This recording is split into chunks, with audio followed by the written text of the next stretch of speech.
Déclaration de Maurice Kamto portant mise en garde contre l'immixtion de ressortissants étrangers dans les fraudes électorales en cours orchestrées par Elecam, la police nationale et le RDPC.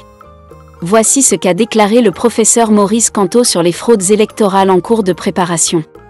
Il m'a été donné de constater qu'en plus de recourir à des citoyens camerounais pour organiser des fraudes électorales dès la phase des inscriptions sur les listes électorales, le trio Elecam, Délégation générale de la Sûreté nationale, DGSN, et RDPC fait désormais appel à des ressortissants étrangers résidant dans notre pays. Avant d'aller plus loin, nous vous invitons à mettre une pause à cette vidéo, à cliquer sur le pouce bleu, vous abonner et activer la cloche de notification pour ne rien rater de nos prochaines vidéos. Découvrez les services de Statistical Model for Social Science Consultant. Ils offrent des analyses statistiques et modélisation avec SPSS, Stata, R, Python et autres, ainsi que la conception d'enquêtes et la collecte de données. Leur équipe vous accompagne également dans la rédaction de documents scientifiques et propose des formations spécialisées. Vous pouvez vous inscrire à la prochaine session de leur formation en économétrie et techniques quantitatives. Contactez-les aux adresses affichées ou cliquez sur le lien en description. Ne manquez pas cette opportunité. Le mécanisme est le suivant. Les élites politiques du RDPC recensent les étrangers à qui la DGSN délivre de vraies fausses cartes nationales d'identité. Elecam les enrôle sur les listes électorales et l'élite locale du RDPC conserve leurs cartes d'électeurs en attendant le jour du vote pour les faire voter frauduleusement avec ces cartes d'électeurs. De vrais faux électeurs avec de vraies fausses cartes électorales.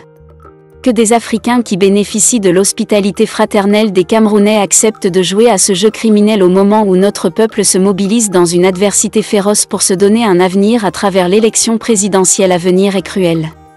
Sciemment ou inconsciemment, mu par le rêve de se donner un pouvoir perpétuel sur le Cameroun, le régime en place octroie ainsi à tour de bras la nationalité camerounaise à des étrangers qui ne l'ont pas demandé et n'ont pas renoncé à leur nationalité d'origine, alors qu'il empêche des millions de Camerounais de la diaspora de participer au scrutin.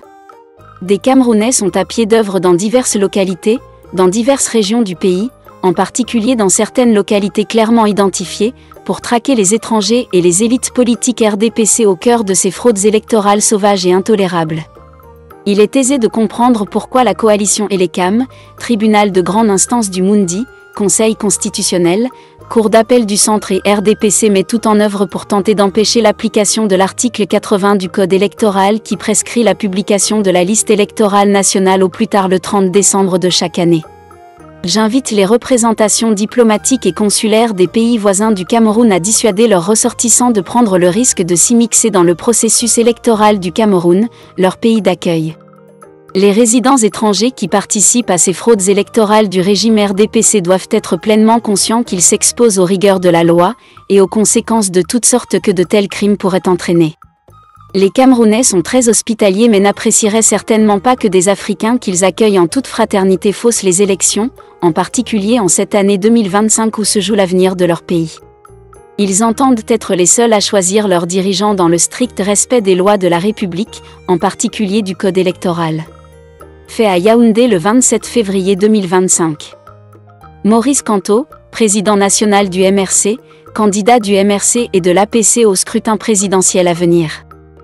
Découvrez les services de Statistical Model for Social Science Consultant. Ils offrent des analyses statistiques et modélisation avec SPSS, Stata, R, Python et autres, ainsi que la conception d'enquêtes et la collecte de données. Leur équipe vous accompagne également dans la rédaction de documents scientifiques et propose des formations spécialisées. Vous pouvez vous inscrire à la prochaine session de leur formation en économétrie et techniques quantitatives. Contactez-les aux adresses affichées ou cliquez sur le lien en description. Ne manquez pas cette opportunité.